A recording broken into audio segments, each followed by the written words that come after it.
ओम नमः शितेभ्यः ओम नमः सिद्धेभ्यः नमो अरिहन्ताणं नमो सिद्धाणं नमो आयर्याणं नमो वज्रायाणं नमो लुई सब साहुणं। कुंडलपुर के बड़े बाबा की समस्त मूल नायक भगवंतों की 24 तीर्थंकर भगवंतों की परम पूज्य आचार्य भगवान गुरुदेव शिक्षण विद्यासागर जी महामुनिराज की परम पूज्य आचार्य श्री समय सागर जी महामुनिराज की परम पूज्य मुनिश्री धर्म सागर जी आदि समस्त 3 कम नौकर मुनिराजों की एक लड़की थी और वो जो भी कार्य करती थी तो उसके पिता ने कहा कि तुम जब भी ये कार्य करती हो तो एक काम करना। क्या करना? तो एक हथौड़ी लेना और कील ठोकना, लकड़ी का जो कुछ पटिया रहता ना, दरवाजा आदि, जब भी तुम्हें गुस्सा आए तो ऐसा करना। अब वो जब भी गुस्सा आता उसको तो वो वैसे ही करने लगी, कील ठोकती। अब उसको गुस्सा आता तो कील ठोकती, तो उसने सोचा कि जब भी गुस्सा आता है तो कील ठोकने से अच्छा है कि मैं गुस्सा नहीं करूं।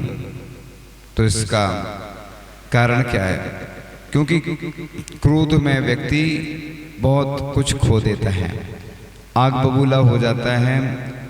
साइंस भी सिद्ध करता है कि प्रत्येक व्यक्ति के मस्तिष्क में 1 अरब सेल्स होते हैं। एक बार क्रोध करने से 1000 सेल्स नष्ट हो जाते हैं।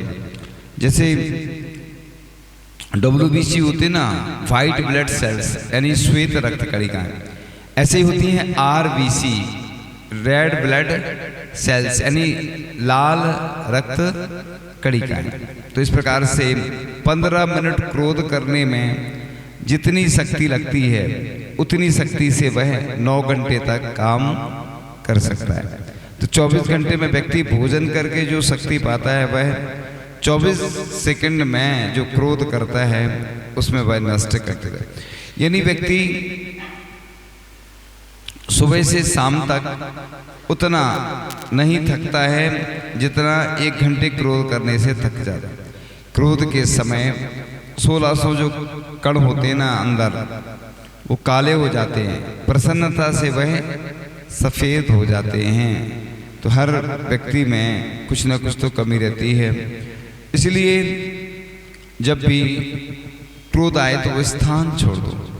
ऐसा लिखा है कि माध्यस्थ भावौ विपरीत वृत्तौ, जिनसे हमारी पटरी नहीं खा रही तो हम क्या करें? माध्यस्थ रहें।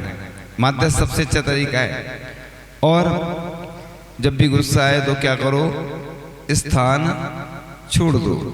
क्रोध से बच नहीं सकते, निमित्तों से तो अपन बच सकते हैं। आग में कहते घी डालोगे तो और क्या होता है? आग और बढ़ती है। पेट्रोल डल जाए उसमें और ऐसे आगम ग्रंथों में कई उदाहरण मिलते हैं। दीपायन मुनि आदि का मिलता है। कई लोग आते हैं कि मैं बहुत परेशान हूँ, मुझे मेरे बच्चे को, मेरे पति को बहुत क्रोध आता है, थोड़ा सा समझा दो। अब उस समय इतना समय नहीं रहता है, लेकिन जब समय रहता है तो आजकल तो सुविधा भी रहती है ना, लोग सुन लेते हैं। सामने नहीं सुन पाते तो अलग से भी सुन लेते हैं। तो इस प्रकार से क्रोध में व्यक्ति में मैत्री गुण का अभाव हो जाता है।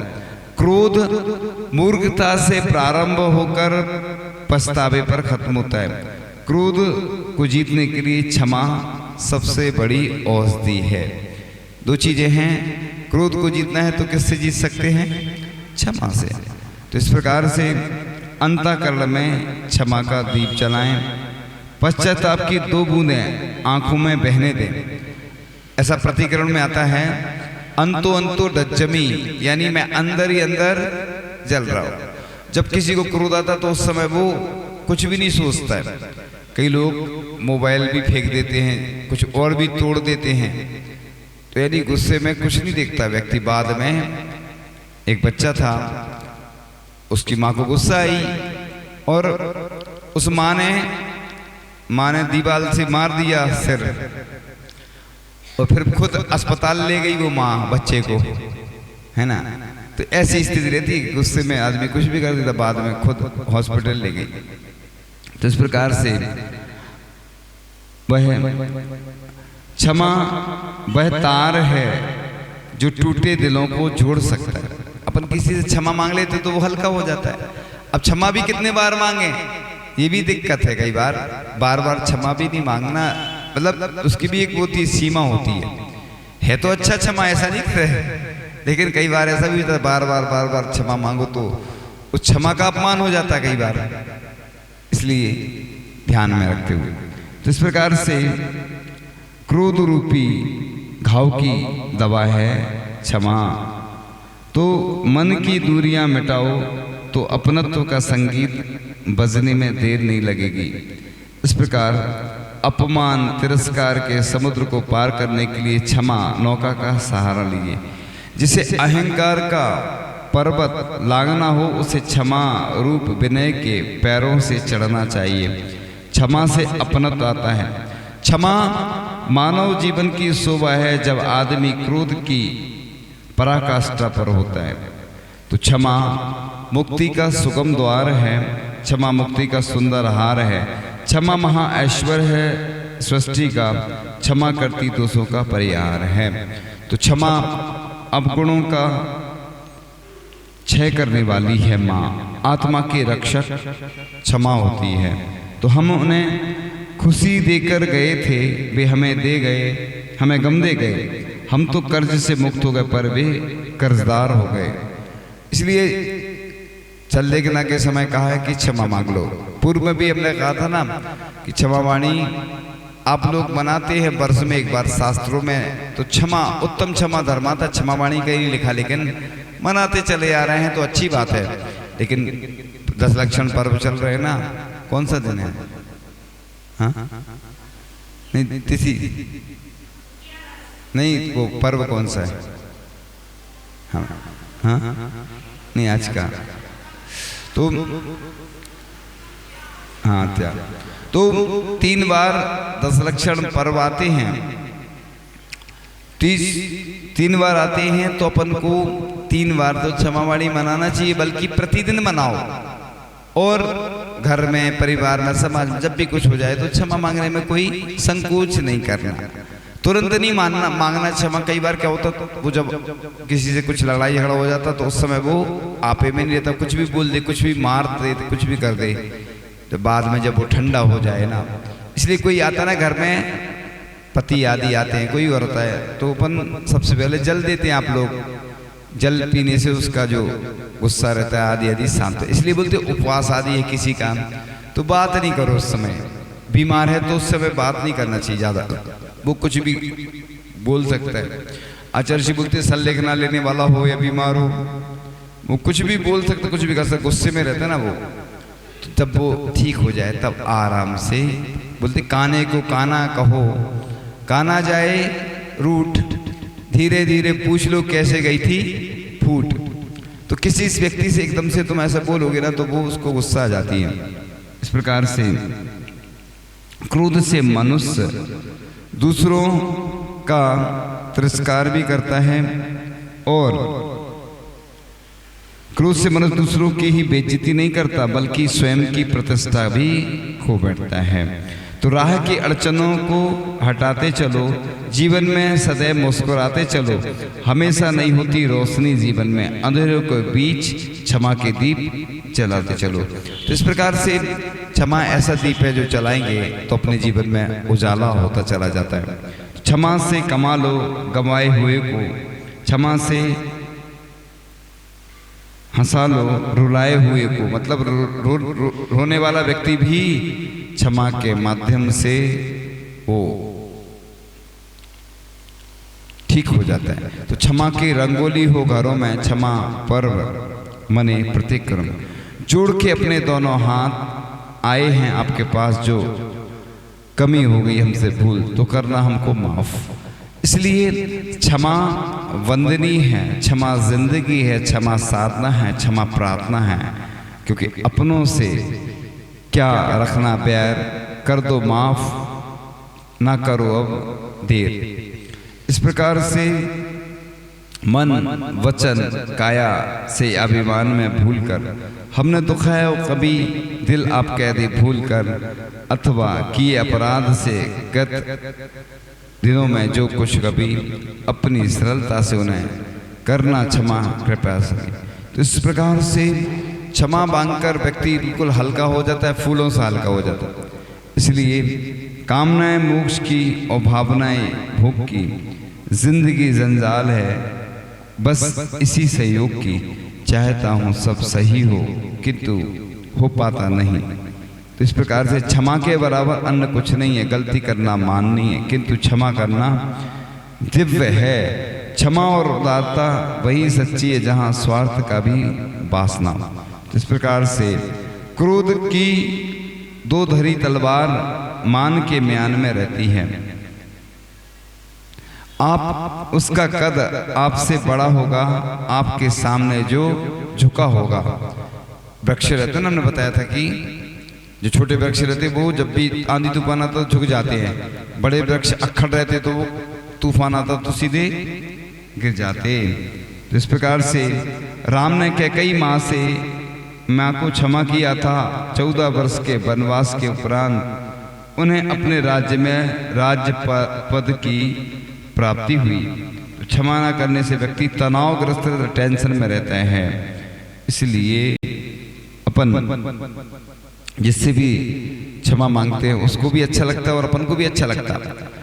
अब किसी से अपना कुछ हो जाता तो टेंशन बन जाती, कुछ कर नहीं दे वो, कभी भी उसके मन में विकल्प है संलेखना भी होती ना।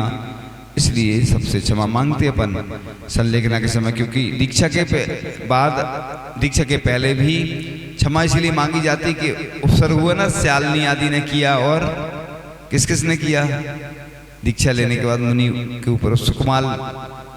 हाँ, तो क्यों उपसर्ग किया? इसलिए उपसर्ग आदि ना हो और विकल्प नहीं रहे।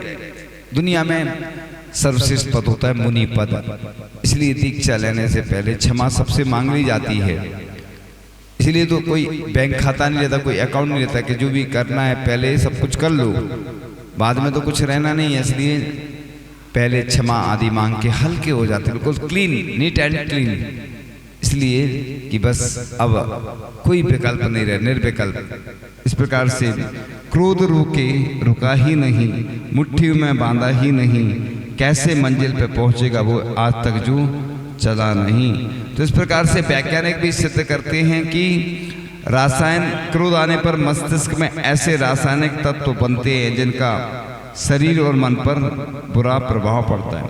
हार्ट में जलन भी हो सकती है, ब्लड प्रेशर भी बढ़ जाता है, सोच विचार की शक्ति भी कम हो जाती है, पाचन तंत्र भी कमजोर हो जाता है और नींद भी नहीं आती है। एक बार हमने बच्चा को भी बताया था कि इतनी सारी बीमारियां क्रोध से होती हैं। एक खरगोश को एक क्रोधी व्यक्ति का ब्लड चढ़ाया गया तो वो तड़प तड़प कर खत्म हो गया, मतलब मृत्यु को प्राप्त हो गया। कौन? खरगोश। मनुष्य यानी जब क्रोधी होता है तो इतना नुकसान होता है, इतना ब्लड उसका ऐसा हो जाता है कि मतलब आप समझिए बस। तो इस प्रकार से अच्छे व्यक्ति को दानव बना देता है। गुस्सा में करीबी भी शत्रु बन जाते हैं और हमारे शरीर की नाड़ियों पर भी इसका विपरीत प्रभाव पड़ता है। यदि मनुष्य क्रोध को जीत लेता है तो विश्व में शांति होने में देर नहीं लगेगी। तो इस प्रकार से क्रोध बिन बुलाया अतिथि है, बिना बुलाया आ जाता है, निमित्त बन जाते ना। कई बार अपन कितना भी बचो लेकिन कर्म ऐसे उदय में आते वही जाते हैं, ऐसा निमित्त बनता है। अब घर में रहेंगे तो घर तो छोड़ के जा नहीं सकते, घर में रहोगे तो घर तो छोड़ के जा नहीं सकते, लेकिन जहाँ घर में भी ऐसा अगर वातावरण होता है तो उन निमित्तों से तो अपन बचने का प्रयास कर सकते हैं। तो इस प्रकार से क्रोध समझदारी को बाहर निकालकर बुद्धि के दरवाजे की चटकनी लगा देता है। अपन चटकनी लगाते हैं ना, जैसे ऐसे ही वो कर देता है। हम लोगों के साथ भी होता है। इसलिए कई बार शांति रखते हैं कि कोई व्यक्ति ऐसा है जिससे कई बार ऐसा विकल्प होता है, कुछ होता है तो सबसे ज्यादा होता है। इसलिए तो बहुत ऐसे निमित्तों से बचना पड़ता है, क्योंकि निमित्त ही तो सबसे ज्यादा खतरनाक होते हैं। स्फटिक मणि का उदाहरण आता है ना कि सामने रखिए स्फटिक मणि, उसमें नीला कलर आएगा तो नीला दिखने लगता है, हरा गुलाबी जैसा। ऐसे अपने कोई निमित्त मिल जाता है तो जल्दी क्रोध आ जाता है। इसलिए साधु को हमेशा लिखा है कि समता रखो, उसी से निर्जरा होती 24 घंटे सामयिक होती है। क्योंकि निमित्त तो बहुत सारे मिलेंगे, लोग कई बार तो आते ही इसीलिए हैं कि मजा लेते ना, लोग मजा लेते हैं। कई लोग मजा आता है उनको दूसरों को परेशान करने में, क्योंकि आनंद आता है लोगों को कि एक कैसे गुस्सा हो तो कई बार उल्टे सीधे नाम लेते। और हम हमेशा बोलते हैं ना कि ये नाम जो है ना ऐसे रखना भी नहीं चाहिए अपन को, नाम एक ही रखें तो अच्छा है, जिसमें कोई बाद में बड़े हो जाते तो फिर वो ऊट पटांग नाम रख देते आप लोग। और पहला अक्षर दूसरा अक्षर बोलते कटा हुआ नहीं होना चाहिए। भगवान के नाम सहस नाम में आते हैं, जैसे आचार्य ऐसे ही बोलते हैं, लेकिन ऐसे नाम रखने में भी कई बार कहीं भी रख देते लिख देते तो अभिनय तो होती है। इसलिए अच्छे नाम रखो, उसका भी प्रभाव पड़ता है, क्योंकि इसीलिए राशि के हिसाब से अक्षर जो आता है ना वो रखे जाते हैं, उसका प्रभाव अलग पड़ता है। तो इसलिए ये चीजें सब महत्वपूर्ण होती हैं। अब लोग उल्टा सीधा नाम किसी का रहता है ना तो चिढ़ाते हैं, मजा लेते हैं ना, मतलब लोगों को आनंद उसी में आता है। मतलब आप अगर परेशान हैं तो आपकी मदद करने तो कोई नहीं आएगा, लेकिन मजा लेने पूरा संसार खड़ा है। मतलब उसको आनंद लोगों को उसी में आता है। कोई गरीब हो जाए, कोई परेशान हो जाए तो लोगों को बहुत खुशी होती है। ऐसे बहुत कम लोग होते हैं कि जो दूसरों को प्रसन्न देख के, दूसरों को खुश देख करके खुश हों। अधिकांश लोग दूसरे को दुखी देखकर ज्यादा खुश होते हैं। तो इस प्रकार से क्रोध आदमी की समस्या है, दुनिया का हर आदमी क्रोध से ग्रसित है। अपेक्षा रखते हैं तो क्रोध आता है। सेठ नौकर से, पति पत्नी से, भाई भाई से, देवरानी जेठानी से, पिता पुत्र से, भाई बहन से, व्यापारी व्यापारी से, सभी सोचते हैं कि सामने वाला अच्छा हो। शादी विवाह होता है ना तो सब देखते हैं ना, पूरा सब लोग अच्छा चाहते, बुरा कोई नहीं चाहता ना। हमें तो आज तक कोई नहीं मिला जो भी एक ऐसा बोले कि हमें बुरा अच्छा अच्छा। तो बुरा कौन, फिर बुरे वाले व्यक्तियों को कौन देखेगा? ऐसा नहीं है। इसलिए लिखा है कि 66 करोड़ उपवास का फल मिलता है क्षमा धारण करने से। ऐसा अकलंक देव ने राजवार्तिक में कहा है। तो इस प्रकार से क्रोध तन मन को खोखला कर देता है। नीच बन जाते हैं लोग दुश्मन को सजाएं देकर। दुश्मन को जीतना हो तो जीतो दुआएं देकर। इसलिए अपन को अच्छी दुआएं देना चाहिए। तो इस प्रकार से अपन 10 मिनट का जो क्रोध होता है 600 मिनट की खुशियां बर्बाद कर देता है। और कहा गया है कि माँ और क्षमा दोनों एक से होते हैं। तो गुलाब बोए कांटे चुने सोने के लिए, और परिजनों को कलियां बिछाता रहा। खोद जमीन कंकड़ चुने अपने को, कीमती हीरे दूसरों को लुटाता रहा। जिनके पीछे इसने बस दौड़ता थकता था। श्रम को सहेज नींद को लुटाता रहा। जब जिंदगी की संध्या सामने थी तो देखा ना साथी था सहायक कोई।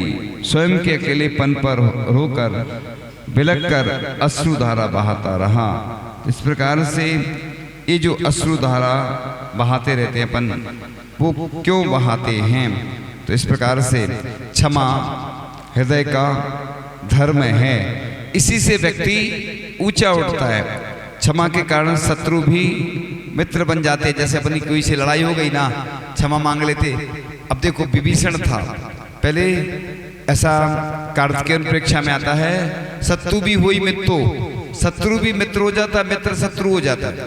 यानी पहले राम के लिए वो शत्रु था विभीषण, और रावण के लिए क्या था? मित्र था, भाई था, मतलब मित्र कहलाता है। और जब वह राम के पास गया विभीषण, तो रावण के लिए क्या हो गया? राम के लिए मित्र। देखो व्यक्ति वही रहता है। अब कूलर रहता ना, गर्मी में तो अच्छा लगता कूलर, एसी, पंखा, और ठंड में विपरीत। दवाई रहती ना, वही दवाई उसकी मात्रा अगर व्यवस्थित कर दो तो जहर भी क्या बन जाता है? औषधि बन जाता है। मतलब व्यक्ति खराब नहीं होता ना, वस्तु खराब होती है। इसलिए तो कहा गया ना कि जो भोजन आदि करते हैं ना, तो भोजन को ही औषधि बनाओ, अपन ऐसे लो कि जिससे वो हुई भोजन, आहार ही औषधि। तो इस प्रकार से क्षमा विहीन व्यक्ति जो भी पुण्य करता है वह निरर्थक होता है। क्षमा की कभी पराजय नहीं होती। धरती उन लोगों को भी आश्रय देती है जो उन्हें खोदते हैं। कई लोग धरती खोदते रहते, बैठे बैठे कुछ भी करते रहते, लेकिन उनको भी आश्रय वह देती है। तो इस प्रकार से अपनी भूल दूसरों पर मरना और अपने को हर हाल में निर्दोष साबित करना उसकी नियति बन जाती है। तो संयमाचरण का प्रमुख कमांडर है क्षमा। आज विश्व में सब और अनगिनत उत्तेजनाएं और ज्वलनशीलताएं अस्तित्व में हैं। ऐसी स्थिति में सहिष्णुता का महत्व काफी बढ़ जाता है। क्षमा एक ऊंचा आचरण है। क्षमा निष्पाप है, पावन है, शांतिवन है, विश्व मैत्री का संगीत है। क्षमा उन्नत मनोबल की परिचायिका है। रिश्ता, दोस्ती और प्रेम उसी के साथ रखना जो तुम्हारी हंसी के पीछे, प्यार और मौन के पीछे की वजह समझ सके। तो चित्त में किसी प्रकार की गुत्थी का नहीं होना ही क्षमा है। सबसे कठिन होता है क्षमा, क्योंकि अपन क्षमा तो मांग लेते, कई बार सामने वाला क्षमा नहीं करता है, तो अपन को तो क्षमा मांग लेना, वो करे या नहीं करे। उसने नहीं भी किया क्षमा, अपन ने मांग ली, तो अपन हल्के हो जाते हैं। अपना कर्जा चुक गया, फोन आता ना किसी का, अपन नहीं उठाओ तो कुछ भी नहीं लगता ना, उसका पैसा नहीं कटता। पैसा कब कटता? जब अपन उठाते हैं। ऐसे ही अपन ने उसको सामने वाले से क्षमा मांग ली और उसने नहीं किया, उसके मन में अगर कुछ भरा है। इसलिए तो प्रतिकरण हम लोग मुनि आदि होते हैं ना, जो मुनि आदि, तो वो सुबह दोपहर शाम 3 बार प्रतिकरण करते। फिर चतुर्दशी की चतुर्थी पाक्षिक करते हैं। फिर अष्टांगिका की चतुर्दशी को चातुर्मासिक करते हैं। फिर दीपावली की चतुर्दशी पहले आती ना, दीपावली के पहले जो, उसमें कौन सा करते हैं? सुनो इधर, ओम ओम। दीपावली की चतुर्दशी पे कौन सा करते?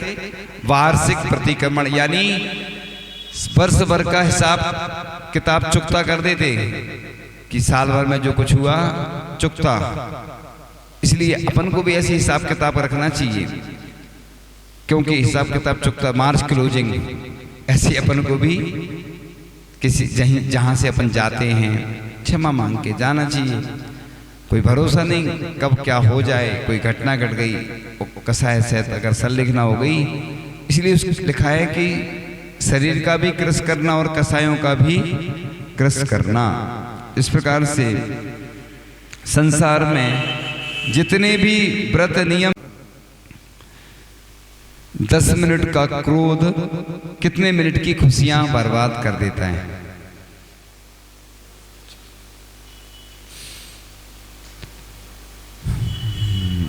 आज बच्चे कम आए क्या? छुट्टी है क्या? वो पीछे, हाँ गुड़िया वो पीछे, वो हाँ।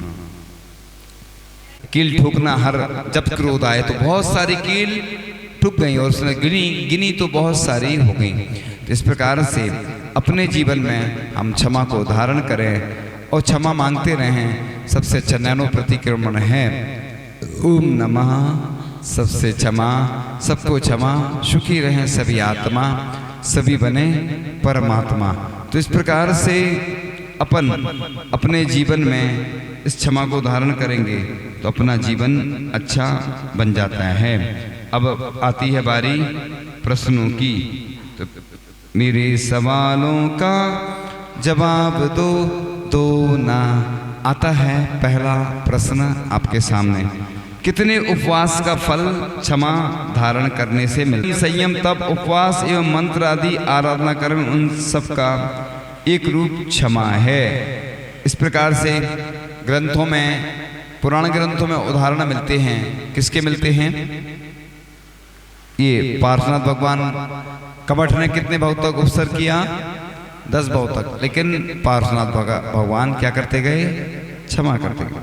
महावीर स्वामी, सज्जन मुनि, शिवभूति मुनि, गुरुदत्त मुनि आदि ने क्रोध को जीतकर क्षमा धारी। तो क्रोध का अभाव क्षमा है। क्षमा पृथ्वी के समान होती है, सहनशील, सद्व्यवहार और मौन से अवगुणों को निष्फल कर गुणों को अवधारण करती है। उफनते हुए दूध पर छींटे जो कार्य करते हैं, वही कार्य उफनते हुए क्रोध को शांत करने के लिए क्षमा करती है। तो इस प्रकार से कई बार गिलास फूट जाता ना, छोटा सा गिलास कांच का है और अपन उस पे छोटा सा गिलास कितने का आता होगा, उससे ज़्यादा 200-300 रुपए की तो गुस्सा कर लेते हैं। हम लोगों को भी कई बार निमित्त बहुत सारे ऐसे मिलते हैं, तो अपन यही सोचते कि भैया उससे गलती हो गई, चलो कोई बात नहीं, उसको छोड़ देते। कई बार मुनिराजों के ऊपर ऐसे उपसर्ग हुए तलवार से, पत्थर आदि से, जब उनको पकड़ा तो मुनिराज ने क्षमा कर दिया कि अपना धर्म है। इसलिए तो मुनिराज कभी डरते नहीं उपसर्ग आदि से। कोई कुछ भी मारे, चाहे प्रहार करे, तो बस उसको क्षमा कर देते। एक साधु थे, वो सर्प वहीं था, तो साधु ने उससे कहा कि तुम किसी को काटा नहीं करो, तो उसने काटना छोड़ दिया। अब लोग उसको आते पत्थर मारते, तो घायल सा हो गया, परेशान हो गया। साधु निकले वहां से, साधु ने पूछा कि क्यों भाई, क्या कैसे हो? उसने कहा कि आपने कहा था कि किसी को काटना नहीं, जब से हमने काटना छोड़ दिया तो लोग हमें पत्थर मारने लगे। तो साधु ने कहा था कि मैंने ये कहा था तुम काटना नहीं, लेकिन फुसकारना नहीं छोड़ना। ऐसे ही कई बार व्यक्ति ज्यादा सीधा साधा होता है ना, तो भी ठीक नहीं, और ज्यादा तेज तर्रार हो तो भी ठीक नहीं। आज देखो जमाना ऐसा है कि लोग, सुनो, ज्यादा सीधे साधे हो ना तो भी समस्या, इसलिए तो तेज होना पड़ता है ना। अपन बाहरी व्यवहार में कड़क रहें। कई बार ज्यादा सीधे साधे रहते तो बिजनेस नहीं कर पाते, सर्विस नहीं कर पाते, कई लोग बेवकूफ बना देते। तो ऐसे भी नहीं करना। एकदम सरल का मतलब होता है कि अपने अंदर ऐसे भाव नहीं। अब व्यापार जितने भी चलते तो झूठ बोल कर ही चलते हैं। तुम सही सही बता दोगे तो कोई लेगा नहीं। तो ऐसा नहीं बोल रहे कि झूठ बोलना ही चाहिए। तो कुछ व्यापार होते ना, ऐसा बोलते कि हिंसा का व्यापार छम्म नहीं है। व्यापार में हिंसा तो छम्म है, लेकिन हिंसा का व्यापार छम्म नहीं है। ऐसे ही थोड़ा बहुत अगर झूठ बोलना पड़ता है अगर मजबूरी में, वो बात अलग है। अब एक साधु, वो अभी प्रसंग नहीं चल रहा है इसलिए अभी बाद में सुना। तो इस प्रकार से जब भी गुस्सा आए आपको तो क्या करना, मन ही मन में उल्टी गिनती शुरू करना, ओम नमः सिद्धेभ्य ऐसा बोलना चाहिए। वो स्थान छोड़ दो, क्योंकि वो स्थान छोड़ दोगे ना तो वो टल जाएगा। इसलिए जब भी अपन कहते ना कि अच्छे परिणाम हो रहे हैं दान देने के, पूजन करने के, अभिषेक करने के, आहार दान आदि के, तो बस कर लो काम अच्छा, कर लो सो काम और भज लो सो राम। तो अच्छे काम के लिए जब मन हो तो कर लो, और बुरे कार्य का मन हो तो छोड़ दो, टाल दो। इसलिए इस प्रकार से संबंधों में दरार आ गई तो उसे पाटना बहुत मुश्किल होता है।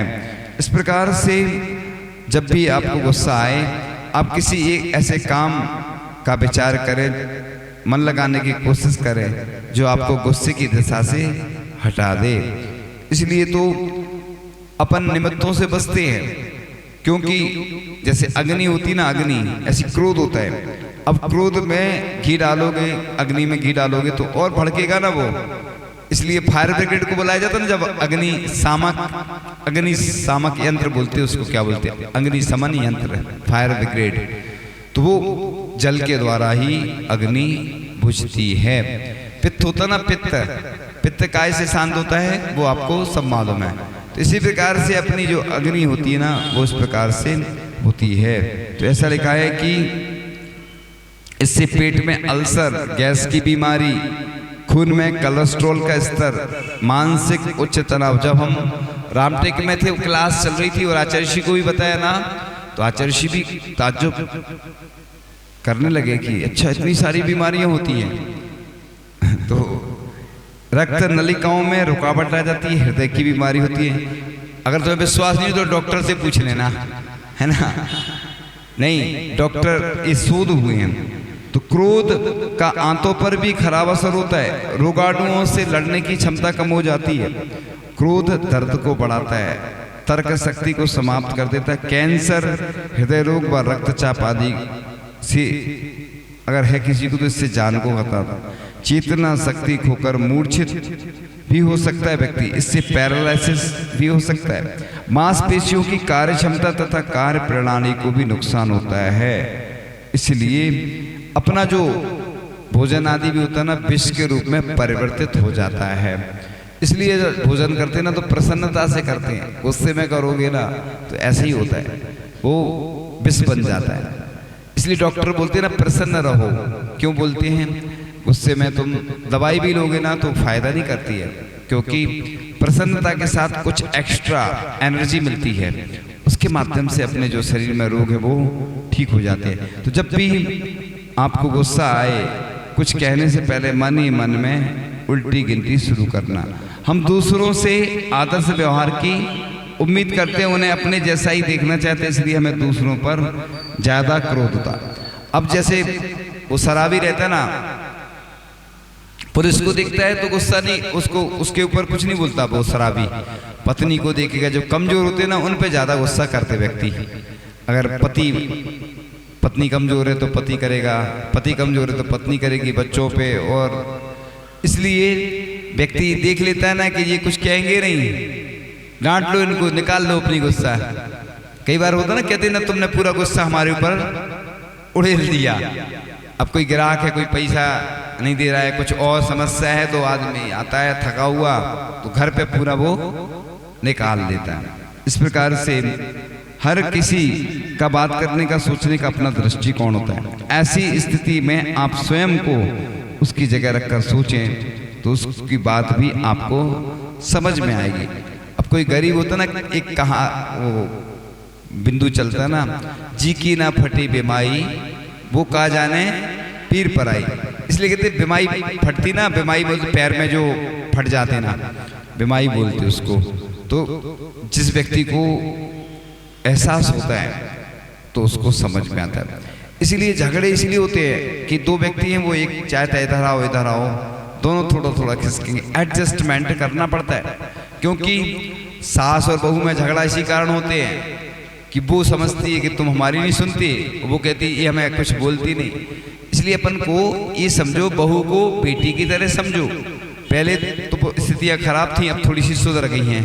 पहले लोग सास को ही बदनाम करते थे, अब मोबाइल है, बहू तो नए मॉडर्न जमाने की है, तो मोबाइल में वो रिकॉर्ड कर लेती है, सास ने कुछ बोला, बहू सास तो जानती नहीं है, अब वो ब्लैकमेल कर, देखो तुमने ऐसा बोला था। ये हम बता रहे कॉमन बात, किसी की व्यक्तिगत नहीं बता रहा है। तो अब आजकल बहुत सावधानी रखना चाहिए। देखो सामने हर जगह कैमरे लगे रहते, मोबाइल में ऐसे सिस्टम है, कभी भी किसी से बात करो तो रिकॉर्ड कर सकता, वो आपको ब्लैकमेल कर सकता। कोई भी आप कहीं भी कुछ भी कर रहे हैं ना तो सब रिकॉर्ड हो रहा है।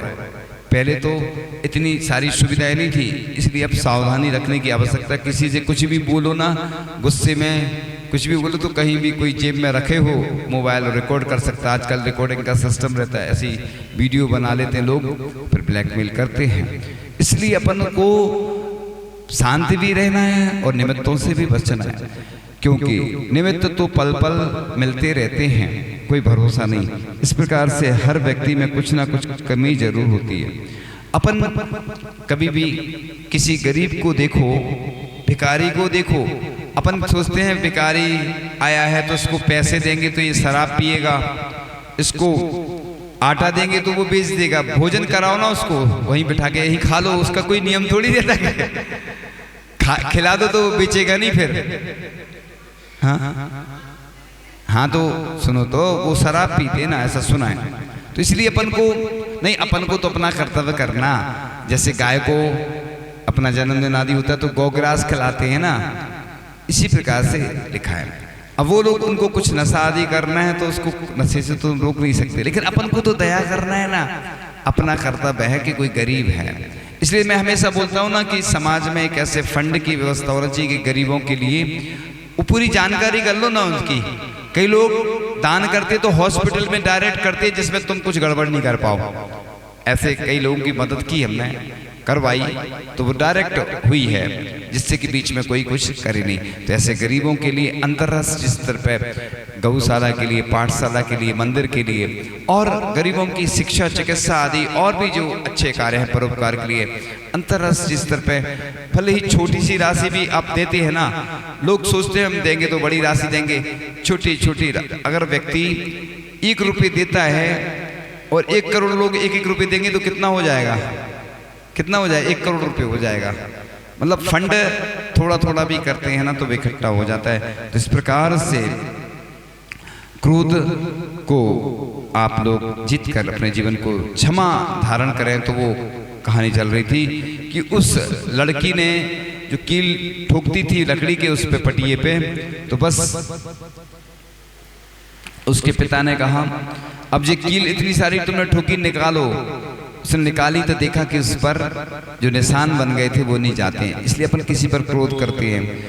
तो उस लड़की ने क्रोध छोड़ दिया, उसने सोचा कि इतनी सारी कीलें ठोकूं, इससे अच्छा तो मैं क्रोध ही नहीं करूं, क्योंकि उसके पिता ने कहा था एक